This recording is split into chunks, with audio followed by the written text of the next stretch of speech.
Kawanan perampok sopir taksi daring ditangkap polisi Polresta Bandar Lampung Senin siang. Ketiga tersangka warga Lahat, Sumatera Selatan bernama Erik Alexander, Jeffrey Karnando, dan Ferdiansyah. Sedangkan satu lagi tersangka masih buron. Tersangka Jeffrey ditembak kakinya karena berusaha melawan saat ditangkap. Komplotan ini merampok sopir taksi di Raja Basa Bandar Lampung pada hari Kamis lalu yang bermodus menyamar sebagai penumpang. Saat di tengah perjalanan, para pelaku menodong korban dengan senjata tajam untuk meminta mobil korban.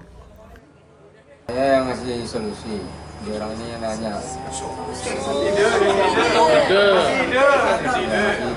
Lagi nongkrong aja ngasih solusi. Kalau lagi nongkrong ngasih solusi kau.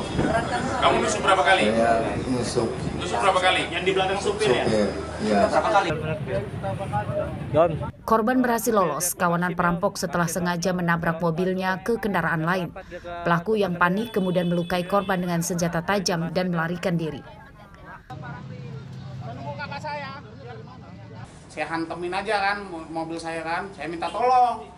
Anak itu yang mobilnya ketabrak itu nggak berani karena mereka ini kan nggak tahu gitu loh. Dikira orang sana saya mabok gitu loh, apa saya kenapa gitu loh. Jadi lari lah mereka ke belakang sekolahan itu. Sudah itu saya udah nggak ini lagi gitu. Bisa kami gambarkan bahwa 3 pelaku ini, satu pelaku adalah yang memesan, yang mengorder melalui aplikasi Maxim tadi, mengorder mobilnya. Sementara 2 pelaku yang ada di sini adalah pelaku yang langsung di lapangan. Sementara satu pelaku masih DPO.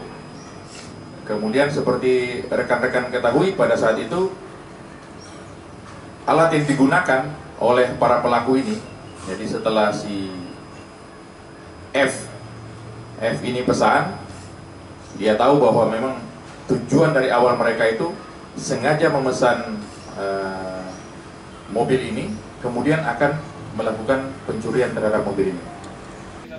Barang bukti mobil yang sempat disita polisi kemudian dikembalikan ke korban. Sementara itu polisi kini masih memburu seorang teman tersangka. Robi Laste melaporkan dari Bandar Lampung.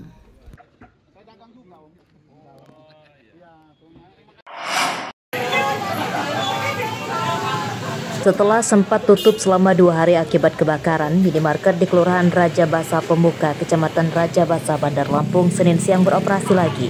Beberapa kendaraan truk box tampak parkir menurunkan barang-barang dagangan ke dalam toko. Minimarket ini kebakaran pada Sabtu dini hari lalu. Namun polisi menduga bukan akibat musibah, melainkan dibakar oleh kawanan pencuri. Para pelaku awalnya mencuri uang di mesin anjungan tunai mandiri atau mesin ATM dan kemudian membakar bagian dalam minimarket sebelum kabur. Hingga Senin siang kemarin, para pelaku belum ditangkap dan kasusnya masih dalam penyelidikan. Kami upaya maksimal untuk bisa mengungkap kejadian ini. Inavis sudah datang, kemudian ada beberapa barang yang ada di lokasi, sedang kita upayakan untuk bisa melakukan pendalaman guna membuat terang. Kira-kira siapa yang atau kelompok mana yang melakukan peristiwa itu. Tapi untuk jumlah nominal kerugian belum ada jadi. Kami sedang berkoordinasi dengan pihak pemilik ATM-nya. Ini masih simpang siur, kan ada yang bilang jumlahnya, tapi biar lebih jelasnya kami akan berkoordinasi dengan pihak yang punya barang. Penyelidikan pembobolan yang disertai pembakaran minimarket tersebut terkendala minim saksi serta mesin CCTV di minimarket rusak berat. Aris Susanto melaporkan dari Bandar Lampung.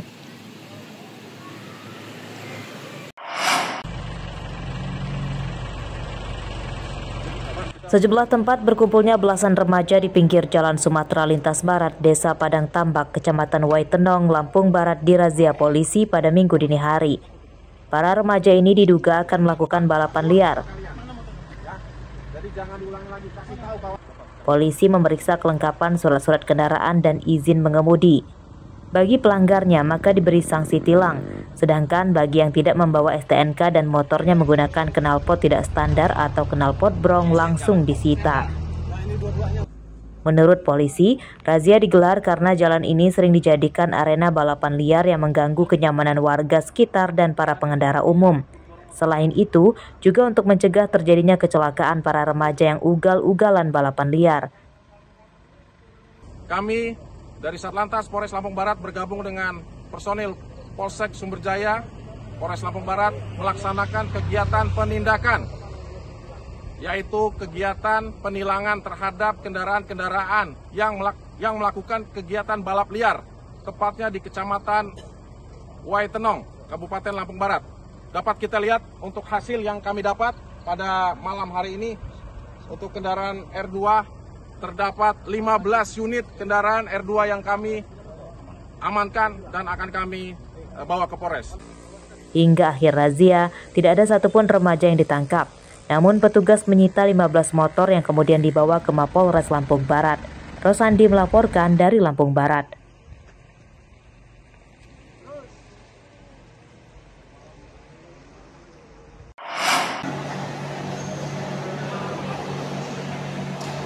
Kasus korupsi proyek pengadaan pipa jaringan sistem penyediaan air minum atau SPAM di perusahaan daerah air minum atau PDAM Wairilau, Senin siang mulai disidangkan di Pengadilan Negeri Bandar Lampung.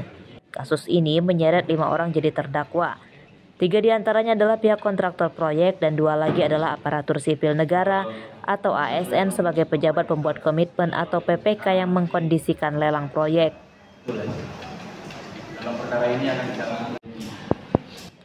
Sidang perdana dengan agenda pembacaan tuntutan terhadap terdakwa oleh jaksa.